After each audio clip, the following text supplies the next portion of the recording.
علی بھائی، آج کا پہلا سوال ہے، ہم نے بچپن سے مختلف علماء کرام سے بنی اسرائیل کے یہودی عالم بلعام بن باعورہ سے متعلق سن رکھا ہے کہ اللہ سبحانہ و تعالیٰ نے اسے اتنے علم کے باوجود گمراہ کر دیا، حتیٰ کہ قرآن پاک میں اس کے لیے کتے کی مثال بیان فرمائی۔ وَلِعَاذُ بِاللَّهِ تعالی۔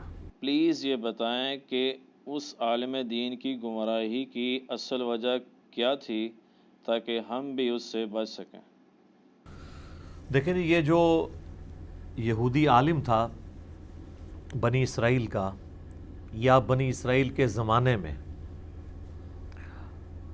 اس کا نام ہماری جو مختلف قرآن کی تفاسیر ہیں ان میں بلعام بن باعورہ، را کے آگے الف اور پھر چھوٹا حمزہ ہے، یہ بھی ملتا ہے، اور بلعم بن باعورہ بھی ملتا ہے، یہ دونوں الفاظ ملتے ہیں۔ اس کا ذکر قرآن حکیم کے اندر سورۃ الاعراف کی آیت نمبر 175 اور 176 میں آیا ہے۔ ان آیات کو اگر آپ پڑھیں تو آپ کو آئیڈیا ہوگا کہ اس کا اصل جرم یہ تھا کہ یہ دنیا کا کتا بن گیا تھا، دنیا کی محبت۔ دیکھیں قرآن حکیم میں کئی جگہ پہ یہ آیت ریپیٹ ہوئی ہے، اعوذ باللہ من الشیطان الرجیم، وَمَن یُوقَ شُحَّ نَفْسِهِ، جو نفس کے لالچ سے بچا لیا گیا، فَأُولَئِكَ هُمُ الْمُفْلِحُونَ، تو ایسے لوگ فلاح پا گئے جو نفس کی لالچ سے بچا لیے گئے۔ تو علماء سوء کا سب سے بڑا جرم ہی یہ ہوتا ہے کہ وہ دنیا کے کتے بن جاتے ہیں۔ تو قرآن حکیم میں آپ دیکھیں، ایک طرف تو علماء کا اتنا درجہ بیان ہوا ہے، اللہ تعالیٰ فرماتا ہے انما یخشی اللہ من عبادہ العلماء، اللہ کی خشیت، اللہ کی معرفت جو ہے وہ اہل علم کو ہے، اتنی ان کی شان بیان ہوئی ہے۔ اور دوسری جانب اگر وہ علماء حق علماء سوء بن جائیں تو اللہ تعالیٰ کو ان پر غضب کتنا ہے کہ کتے کی مثال ان کی بیان کر دی گئی ہے۔ ایک ورس ترین مثال ہمارے معاشرے کے اندر یہ سمجھی جاتی ہے۔ ان آیات کے کانٹیکسٹ میں المستدرک للحاکم کے اندر صحیح سند کے ساتھ حدیث موجود ہے، امام حاکم نے بھی اسے صحیح کہا اور امام ذہبی نے بھی موافقت کی، کہ عبداللہ ابن مسعود رضی اللہ تعالیٰ عنہ کہتے ہیں کہ یہ جو شخص جس کی قرآن میں مثال بیان ہوئی یہ بلعم بن باعورہ تھا۔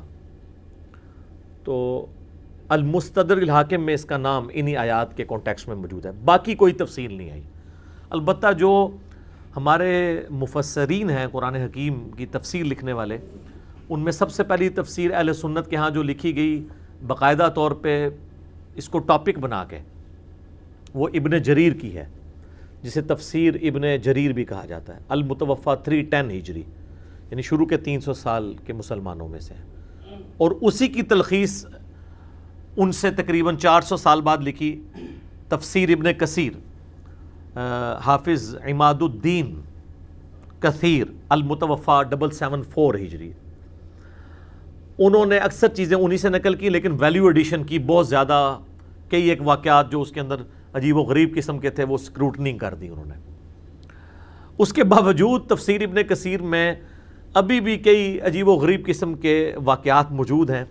میں نے ایک ویڈیو میں کہہ دیا تھا کہ تفسیر ابن کثیر میں جو کچھ لکھا ہے وہ ٹھیک نہیں ہے، اس میں آپ احادیث لیں، اس میں کوئی شک نہیں ہے کہ تفسیر بالروایہ یعنی احادیث کی روشنی میں اور قرآن کی آیات کی روشنی میں سب سے بیسٹ تفسیر اس امت میں جس عالم نے لکھی ہے نا وہ حافظ ابن کثیر کی ہے، لیکن انہوں نے کئی ایک اسرائیلی روایات اس میں نقل کی، اور بعض اوقات وہ اتنی بےہودہ قسم کی روایات ہیں خصوصاً سیکس کے پوائنٹ آف ویو سے کہ وہ مطلب آپ کسی کو پڑھ کے نہیں سنا سکتے۔ کوئی شخص کہے کہ اگر یہ ہاں ماشاءاللہ اس قابل ہیں کہ میں اپنی سسٹر کے سامنے یا اپنی والدہ کے سامنے بیٹھ کے یہ باتیں پڑھ سکتا ہوں، تو آپ پڑھ نہیں سکتے۔ تو اس سے میں کوئی حافظ ابن کثیر کی تنقیص نہیں کر رہا، ایون اس کے بعد ان کی اس تفسیر کے اوپر جن لوگوں نے تحکیم لگائی ہے، شیخ البانی ہوں یا شیخ زبیل زئی ہوں، انہوں نے باقاعدہ ان واقعات کے نیچے سیدھا فٹ نوٹ لکھا ہے کہ مردود اور بے اصل ہے۔ تو یہ مردود اور بے اصل حافظ ابن کثیر کے واقعات کو جو بنی اسرائیل کی اسرائیلی روایتوں سے انہوں نے لیے تو وہ خود لکھ رہے ہیں، اور وہ اس لیے ہے کہ وہ عجیب و غریب قسم کے واقعات ہیں، اور اسی قسم کے جو بےہودگی پہ مبنی کچھ واقعات سورۃ الاعراف کی آیت نمبر 175 اور 176 کے کانٹیکسٹ میں بھی پڑھ کے دیکھ لیں. لوگ کہتے ہیں نہیں کدھر لکھا ہوا ہے، تو سر آپ قرآن کھول لیں، ابن کثیر موجود ہے، تو سورۃ الاعراف آیت نمبر 175 اور 176 کے کانٹیکسٹ میں جو اسرائیلی روایتیں ہیں وہ ماشاءاللہ جس قسم کی ہیں وہ آپ پڑھ کے دیکھ لیں تو آپ کو پتہ چل جائے گا. باقی ان کے پورے ورک کو ہم زیرو سے ملٹیپلائی نہیں کر رہے، یہ چیزیں جو نکالنی چاہیے تھی، لیکن ظاہر ہے کیا وہ فوت ہو چکے ہیں، ان کے مرنے کے بعد تو نکل نہیں سکتی. یہی ہو سکتا تھا کہ جو لوگ اس کی تحکیم کر رہے ہیں وہ نیچے فٹ نوٹ پہ لکھ دیں کہ بھئی اے کہانی ہے چھڑ دو، باقی چیزیں لے لو. جو ہم کئی علماء کے بارے میں کہتے ہیں کہ اس عالم کی یہ بات ٹھیک ہے، یہ کہانی ہے، یہ کہانی چھوڑ دیں، قرآن و حدیث لے لیں. تو یہ رول جو ہے یہ پرانے بزرگوں پہ بھی فٹ ہوتا ہے. یہ نہیں ہے کہ پرانے جو ہیں وہ کوئی معصوم تھے، وہ بھی اپنے زمانے کے انسان تھے، ان سے بھی غلطیاں ہوئی ہیں. تو پہلے ہم ان قرآن کی آیات کو کور کرتے ہیں اس کانٹیکسٹ میں جو سورۃ الاعراف کی آیت نمبر ہے 175 اور 176. اعوذ باللہ من الشیطان الرجیم، بسم اللہ الرحمن الرحیم. وَاتْلُ عَلَيْهِمْ نَبَأَ الَّذِي آتَيْنَاهُ آیَاتِنَا. اے نبی ان پر اس شخص کا حال پڑھ کر سنائیں جسے ہم نے اپنی آیات دی تھی. مستجاب الدعوات ہوگا، اللہ تعالیٰ کا کوئی منظور نظر تھا، یا آیات دی ہیں تو اس کا مطلب ہے موحد تھا، مسلم تھا، یہ ساری کوالٹیز تھی. یعنی کوئی نٹوریس پرسنالٹی نہیں تھا، دیندار آدمی تھا. فَانْسَلَخَ مِنْهَا، لیکن وہ خود ان چیزوں سے نکل گیا اپنے آپ کو چھڑا کر. اللہ نے اس کو اتنا کچھ دیا تھا لیکن اس نے پس پش ڈال دیا، اللہ کا پٹا اتار کے وہ بھاگ گیا. فَانْسَلَخَ مِنْهَا، یہ اپروپریٹ اس کی سمجھ لیں کہ ٹرانسلیشن یہ بنے گی. فَأَتْبَعَهُ الشَّيْطَانُ، تو شیطان پھر اس کے پیچھے لگ گیا.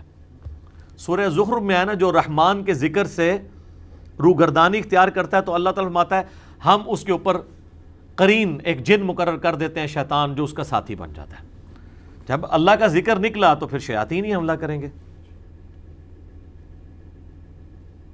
فَكَانَ مِنَ الْغَاوِينَ، تو پھر وہ گمراہوں میں ہو گیا، شیطان کے ہتھے چڑھ گیا وہ. وَلَوْ شِئْنَا لَرَفَعْنَاهُ بِهَا، اگر ہم چاہتے تو جو کچھ ہم نے اسے علم اور جو اسے کوالٹیز دی تھی اس کی وجہ سے اس کے درجات بہت بلند کر دیے جاتے. وَلَكِنَّهُ، لیکن آپ کو پتا ہے نا کہ اللہ تعالیٰ زبردستی کسی کو ہدایت نہیں دیتا جب تک وہ خود طلبگار نہ ہو. وَالَّذِينَ جَاهَدُوا فِينَا لَنَهْدِيَنَّهُمْ سُبُلَنَا، جو لوگ ہماری راہ میں کوشش کریں گے انہی کے لیے ہم اپنی راہیں کھولیں گے. تو اللہ تعالیٰ فرماتا ہے ہم نے زبردستی تو کو نہیں کرنی تھی. اگر اللہ تعالیٰ زبردستی کرنا چاہتا اور وہ خواہش مند بھی ہوتا تو اس کے درجات بلند ہو جاتے. وَلَكِنَّهُ أَخْلَدَ إِلَى الْأَرْضِ، لیکن وہ خود ہی زمین کی پستی میں گر گیا. یہ عربی لنگوسٹک کے اندر جب یہ بات کی جائے نا کہ جا کے زمین لگ گیا، مراد یہ ہے کہ وہ دنیا کا کتا بن گیا. کیونکہ دنیا میں جتنی بھی نعمتیں وہ زمین سے نکل رہی ہیں. سونا کہاں سے نکل رہا ہے؟ تیل، خوراک، دنیا کی ہر نعمت زمین سے یا اگتی ہے یا معدنیات کی شکل میں نکلتی ہے. وَاتْبَعَ هَوَاهُ، اور وہ خواہش نفس کی جو پیروی گمراہی کے پیچھے لگ گیا. فَمَثَلُهُ كَمَثَلِ الْكَلْبِ، پس اب اس کی مثال کتے کی سی ہے. اِن تَحْمِلْ عَلَيْهِ يَلْهَثْ، اس پر کوئی بوجھ ڈالا جائے، کوئی اس کی ڈیوٹی لگائی جائے تب بھی وہ زبان ہانپتا ہے. اَوْ تَتْرُكْهُ يَلْهَثْ، یا اسے اس کے حال پہ چھوڑ دیا جائے تب بھی زبان ہانپتا ہے. ویسے کتا جو زبان ہانپتا ہے اس کی ٹیکنیکل اور سائنٹیفک ریزن ڈیفرنٹ ہے. وہ یعنی اپنی گرمی کو دور کرنے کے لیے بھی زبان ہانپتا ہے. اللہ تعالیٰ اس وقت اس کی سائنٹیفک ریزن کی طرف نہیں جا رہا، اس کی ایک مثال بیان کی جا رہی ہے. جیسے ہم کہتے ہیں کہ جی وہ چونا جو ہے وہ دودھ کی طرح سفید ہوتا ہے، تو اس میں صرف سفیدی کی ریزیمبلنس ہوتی ہے، باقی دودھ تو آپ پی سکتے ہیں، چونا پیئیں گے تو نیگیٹو اثرات ہی آئیں گے نا. تو یہ صرف ایک ریزیمبلنس دی جا رہی ہے کہ جس طرح ایک کتا ہے اس کو کام دیں تب بھی اس نے زبان ہانپنی ہے، نہ دیں تب بھی زبان ہانپنی ہے. یعنی اس کی رال جس طرح ٹپک رہی ہے نا، اس طرح یہ دنیا کا کتا بن جاتا ہے، دنیا کے لیے اس کی رال ٹپکتی رہتی ہے اس عالم دین کی. وَلِعَوْذُ بِاللَّهِ تعالی. اللہم لا تجعلنا منہم، اے اللہ ہمیں ان میں سے نہ کرنا، آمین. ذالک مثل القوم الذین کذبوا بآیاتنا، یہ مثال ہے ان لوگوں کی جو اللہ تعالیٰ کی آیات کو جھٹلا دیتے ہیں۔ لے جی، جو ہم اکثر کہتے ہیں نا قرآن میں آیات آئی ہیں نا کہ اللہ کی آیات کے دشمن ہیں، جھٹلا دیتے ہیں، ایمان نہیں لاتے، تو لوگ یہ سمجھتے ہیں اس سے مراد کافر ہے۔ یہ تو ایک مسلم کا ذکر ہو رہا ہے کہ اس نے اللہ کی آیات کو جھٹلا دیا، یعنی اللہ کو مانا، اللہ کی نہیں مانی، جو معذرت کے ساتھ اس وقت اکثریت مسلمانوں کا یہ حال ہے۔ فَقْصُصِ الْقَصَصَ لَعَلَّهُمْ يَتَفَكَّرُونَ، تو اے نبی علیہ السلام آپ اس کا واقعہ لوگوں سے بیان کریں تاکہ لوگ غور و تفکر کریں۔ سَاءَ مَثَلًا لِلْقَوْمُ الَّذِينَ كَذَّبُوا بِآيَاتِنَا، کتنی ہی بری مثال ہے ان لوگوں کی جو ہماری آیات کو جھٹلا دیتے ہیں۔ وَأَنفُسَهُمْ كَانُوا يَظْلِمُونَ، اور وہ خود ہی اپنی جانوں پہ ظلم کرنے والے ہیں، اللہ تعالیٰ ان پہ ظلم کرنے والا نہیں ہے۔ اچھا، اس کے ساتھ ایک اور آیت بڑی زبردست آئی ہے، مَن يَهْدِ اللَّهُ فَهُوَ الْمُهْتَدِي، جسے اللہ ہدایت دے تو وہی ہدایت پر ہوگا، وَمَن يُضْلِلْ فَأُولَٰئِكَ هُمُ الْخَاسِرُونَ، اور جس کو اللہ تعالیٰ گمراہ کر دے تو وہی ہیں اصل میں خسارہ پانے والے لوگ۔ اور اس سے اگلی آیت پتہ کیا ہے؟ وَلَقَدْ ذَرَأْنَا لِجَهَنَّمَ كَثِيرًا مِنَ الْجِنِّ وَالْإِنسِ، اور بے شک جنوں اور انسانوں کی اکثریت پیدا ہی دوزخ کے لیے ہوئی ہے۔ یہ اللہ نے اپنا اوپینین دیا ہے کہ میں نے نہیں ان کو دوزخ کی بنایا، یعنی الٹیمیٹلی دوزخ میں اکثریت دوزخ میں ہی جائے گی۔ کیوں؟ ساتھ وجہ بتا دی، لَهُمْ قُلُوبٌ لَا يَفْقَهُونَ بِهَا، ہم نے انہیں عقل دی تھی، دل دیا تھا، سوچتے نہیں۔ وَلَهُمْ أَعْيُنٌ لَا يُبْصِرُونَ بِهَا، آنکھیں دی تھیں، اس آنکھوں سے عبرت نہیں حاصل کرتے۔ وَلَهُمْ آذَانٌ لَا يَسْمَعُونَ بِهَا، ہم نے انہیں کان دیے تھے لیکن وہ سننے والا، عبرت والا سننا سنتے ہی نہیں ہیں۔ أُولَٰئِكَ كَالْأَنْعَامِ، یہ لوگ تو چوپایوں کی، ڈنگروں کی مانند، جسے ہم پنجابی کہتے ہیں ڈنگر، چوپایوں کی مانند ہیں۔ بل ہم اضل، بلکہ جانوروں سے بھی گئے گزرے ہیں۔ اولئک هم الغافلون، اور یہی ہیں لوگ جو اصل میں غافل ہیں۔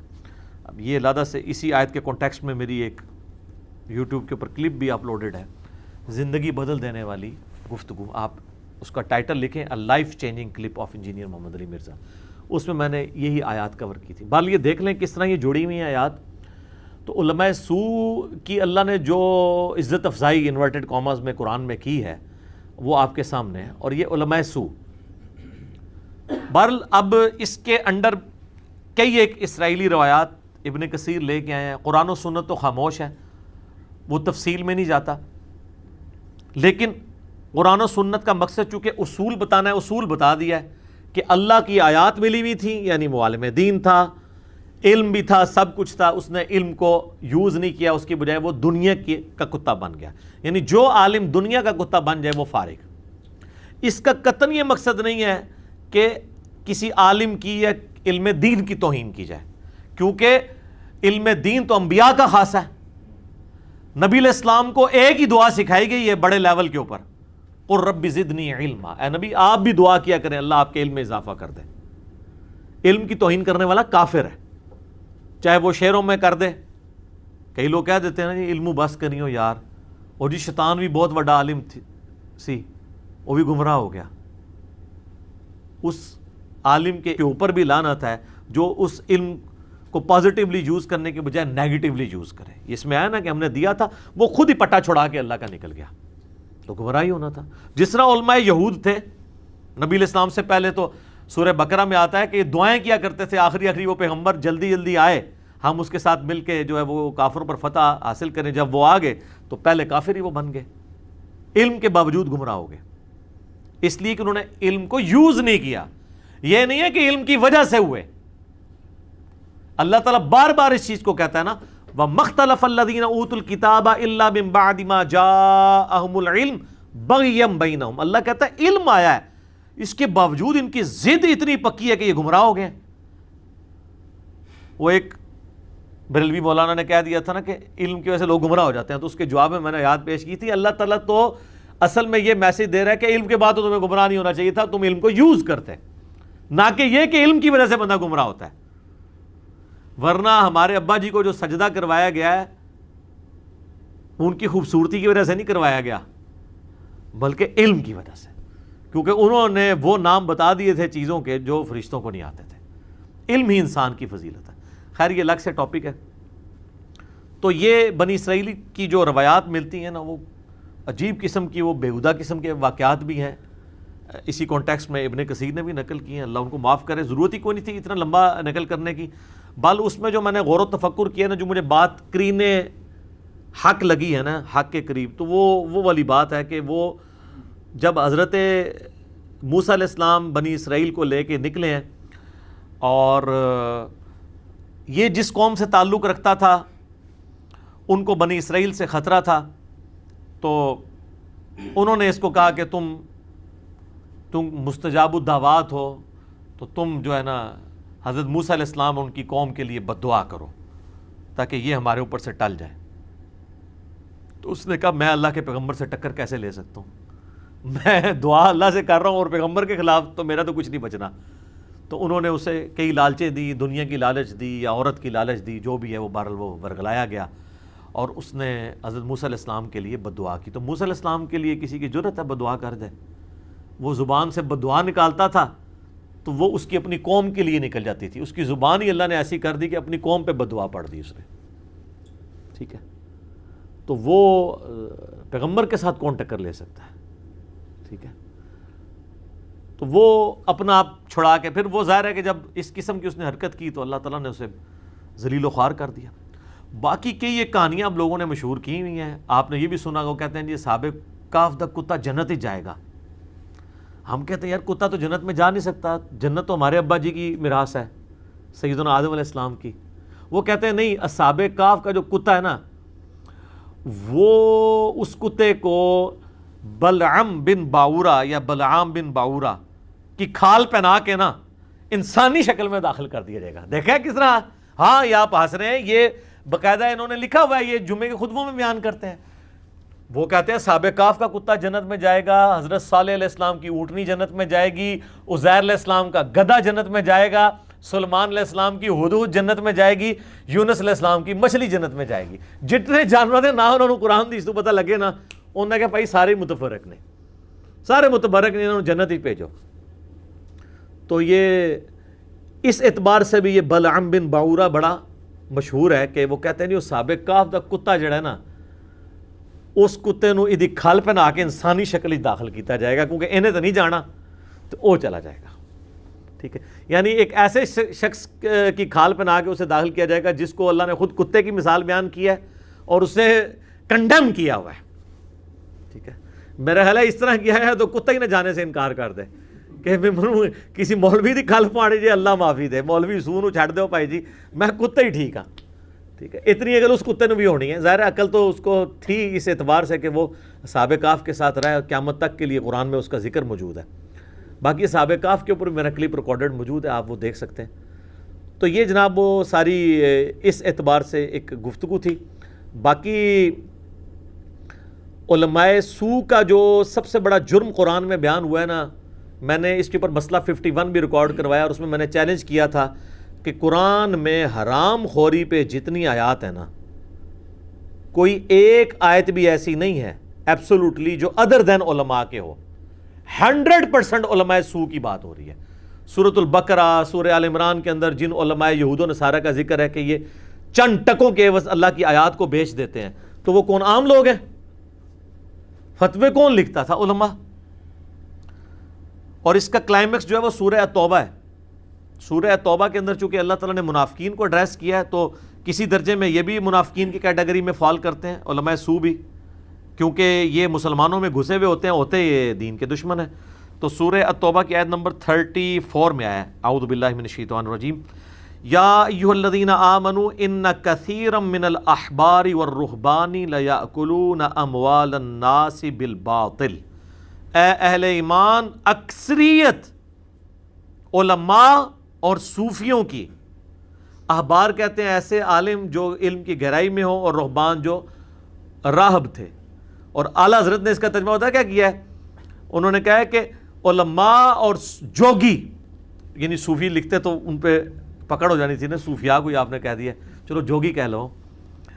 تو علماء، یعنی آج کی ڈیٹ میں بات کریں گے تو علماء اور صوفیاء کی اکثریت ایسی ہے جو لوگوں کا مال ہڑپ کرتی ہے حرام طریقے سے، وَيَصُدُّونَ عَن سَبِيلِ اللَّهِ، اور وہ روکتے ہیں لوگوں کو اللہ کے راستے سے. یعنی انہوں نے اللہ کی طرف بلانا تھا، یہی روکنے والے بن جاتے ہیں. ڈائریکٹلی بھی روکتے ہیں، جب آپ کو کہتے ہیں قرآن حدیث ڈائریکٹلی پڑھنا گمراہ ہو جاؤ گے، اور انڈائریکٹلی اس طرح روکتے ہیں کہ جب لوگ ان کا کردار دیکھتے ہیں نا تو لوگ دین سے ہی متنفر ہو جاتے ہیں. لوگ کہتے ہیں اگر دین پڑھ کے ہم نے یہی کچھ بننا ہے تو پائی اسی بے پڑھے چنگے ہیں. آگے ابھی یہ چل رہا ہے، یہ آیت چل رہی ہے والذین یکنزون الذهب والفضہ. وہ لوگ، اب یہ انہی علماء کا ذکر ہے جو کہ کنز بنا کے، خزانہ بنا کے رکھتے ہیں سونا اور چاندی کا.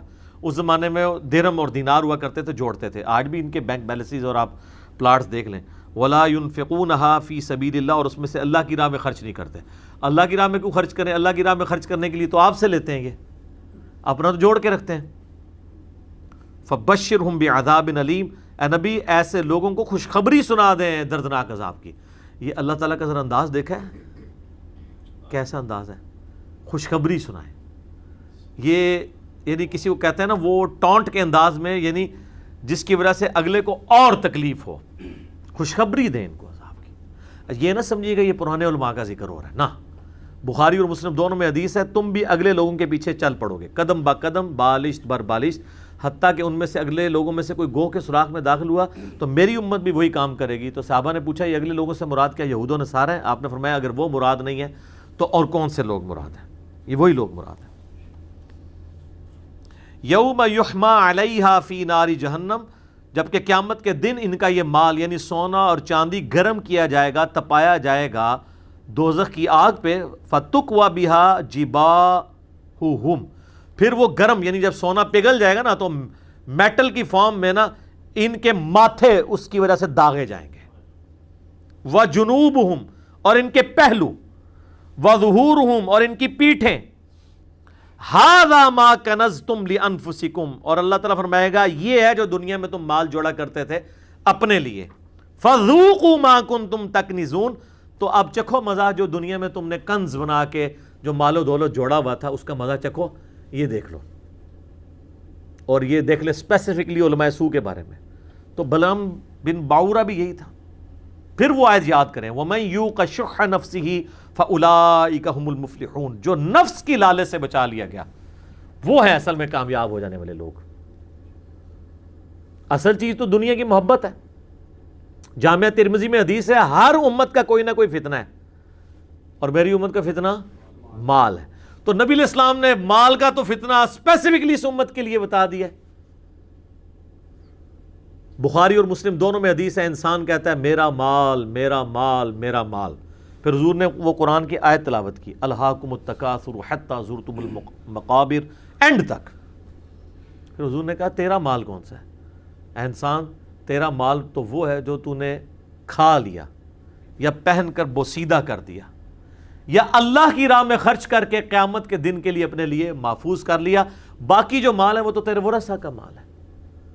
بخاری اور مسلم دونوں میں حدیث ہے، نبی صلی اللہ علیہ وآلہ وسلم نے فرمایا کہ انسان کے 3 دوست ہیں. قبر میں ایک ہی ساتھ جاتا ہے، اس کے اعمال، اور باقی 2 دوست اس کا مال اور اس کے رشتہ دار وہ باہر ہی رہ جاتے ہیں. یہاں بیسک کہتے رہے کہ جناب ہم مر کے بھی نہیں ساتھ چھوڑیں گے، چھوڑ دیتے ہیں. قبر میں تو ساتھ نہیں جا کے کوئی لیٹتا. آج تک وہ ہے کہ کوئی لیٹے ساتھ کسی کے ساتھ جا کے. بخاری اور مسلم دونوں میں حدیث ہے کہ ابن آدم کے پاس اگر سونے کی 2 وادیاں ہوں تب بھی وہ خواہش کرے گا مجھے تیسری بھی مل جائے. اس کا پیٹ صرف قبر کی مٹی بھرے گی.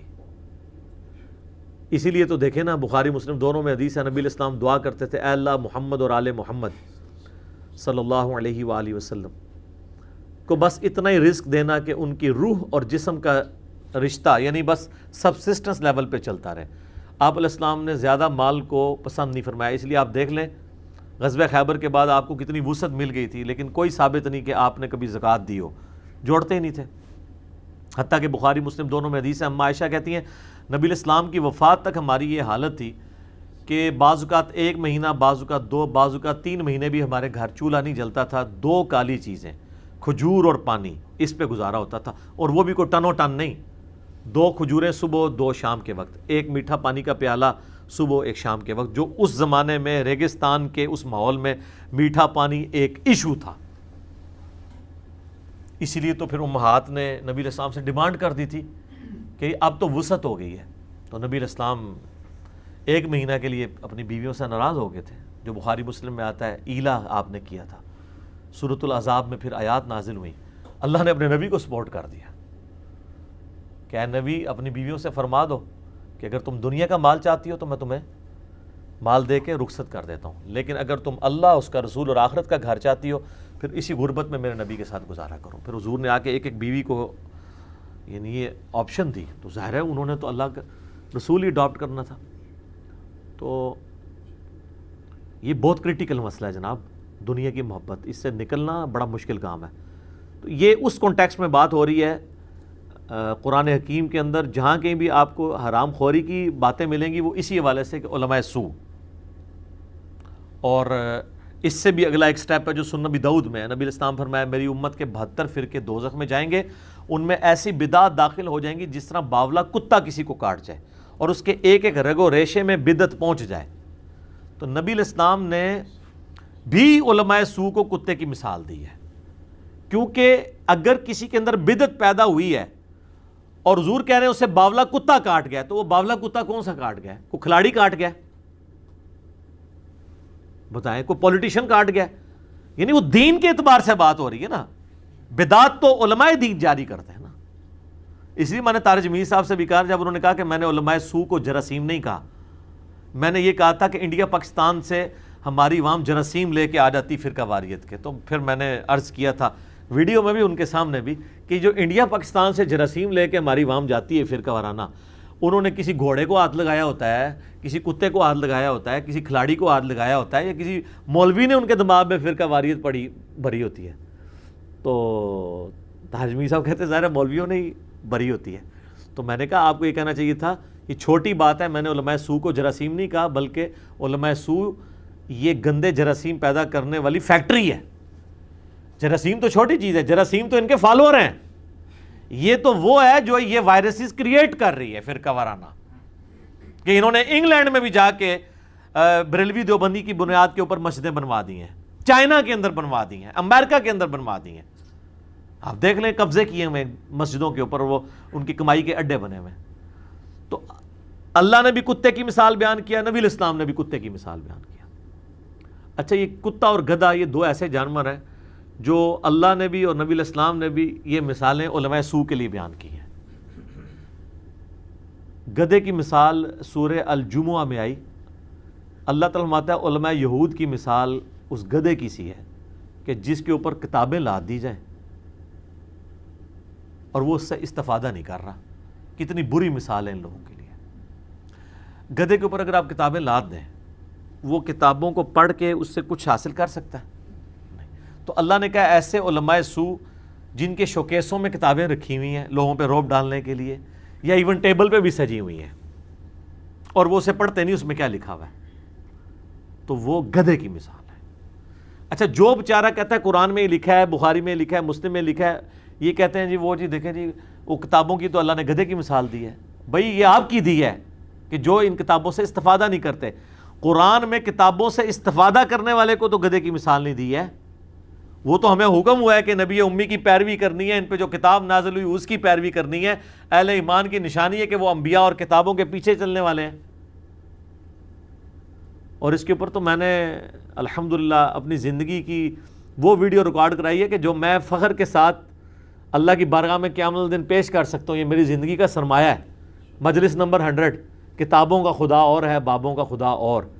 پھر میں نے وہ شروع سے قرآن سے بتایا کہ بھائی جو کتابوں میں دین آیا ہے نا، یہ اللہ تعالیٰ نے آپ سے ڈیمانڈ کرنا ہے، جس کو ہم نے عرض کیا ہے کہ مرنے سے پہلے اے مسلمان کر لے اس پہ غور. کتابوں کا خدا اور ہے، بابوں کا خدا اور. بابے اگرچہ اسی خدا کو مانتے ہیں لیکن ان کوالٹیز کے ساتھ نہیں جو نبیوں کی کتابوں میں ہے. کہنے کو تو دین سب کا اسلام ہے، لیکن صوفی بھی کہتے ہیں ہم اسلام کے فالوور ہیں، سلفی بھی کہتے ہیں ہم اسلام کے فالوور ہیں، سنی بھی کہتے ہیں ہم اسلام کے ماننے والے ہیں، شیعہ بھی کہتے ہیں. کہہ لیں کہنے کو تو دین سب کا اسلام ہے، لیکن کتابوں کا جہاں اور ہے، بابوں کا جہاں اور. تو وہ اسی چیز کو میں نے عرض کیا تھا. تو گدھے کی مثال ان علماء کی ہے جو استفادہ نہیں کرتے. اور بخاری و مسلم میں نبی علیہ السلام نے بھی گدھے کی مثال بیان کی. آپ فرمایا کہ میں نے اپنی امت کے وائزین کو دوزخ کے اندر گدھے کی فارم میں اپنی انتڑیوں کے گرد چکر کاٹتے ہوئے دیکھا ہے. جیسے وہ کولو کا گدھا ہوتا ہے نا, ہمارے ہاں تو بیل استعمال ہوتا ہے نا, وہ گندم کے سٹے الگ کرنے کے لیے بھی, پانی نکالنے کے لیے بھی. گدھے بھی کئی جگہ پہ یوز ہوتے ہیں. تو جس طرح وہ گدھا چکر کاٹتا رہتا ہے نا اس کنویں کا یا وہ سینٹرل پوائنٹ کا ایک سرکل کے اندر, اس طرح میں نے اپنے امت کے ان لوگوں کو جو وائزین تھے علماء سو اپنی انتڑیاں پیٹ کے گرد, اور پھر انہی حدیثوں میں بخاری مسلم موجود ہے کہ ان کا واز سن کے لوگ جنت میں پہنچ جائیں گے اور وہ دوزخ میں ہوں گے, اور وہ کہیں گے کہ حضرت صاحب تسی کیوں؟ تو وہ کہیں گے کہ ہم جو تمہیں کہا کرتے تھے نا خود نہیں عمل کیا کرتے تھے. جیسے ہمارے پولیٹیشنز بھی کہتے ہیں کہ یہ میری جو ہے نا وہ سیاسی بیان ہے اور یہ میرا جوڈیشری کا بیان ہے, اور وہ لوگ دنیا میں ذلت کاٹ رہے ہیں یہ باتیں کر کے. تو جو مذہبی پیشوا ہیں ان کی دنیا میں ذلت نہ بھی ہوئی, ویسے تو اب ہمارے ہاتھوں کافی زیادہ ہو چکی ہے, نہ بھی ہوئی, آخرت میں تو ذلت باقی ہے. دنیا میں ہو بھی جائے تو کوئی فرق نہیں ہے اگر آخرت کی عزت مل جائے اس کے اگینسٹ. تو یہ گدھے کی مثال اللہ تبارک و تعالیٰ نے اور نبی علیہ السلام نے علماء سو کے لیے بیان کی. کتے کی مثال بھی ان دونوں کے لیے استعمال ہوئی. میں نے اس لیے بیان کر دیا تاکہ کسی کی کوئی تشنعی باقی نہ رہ جائے.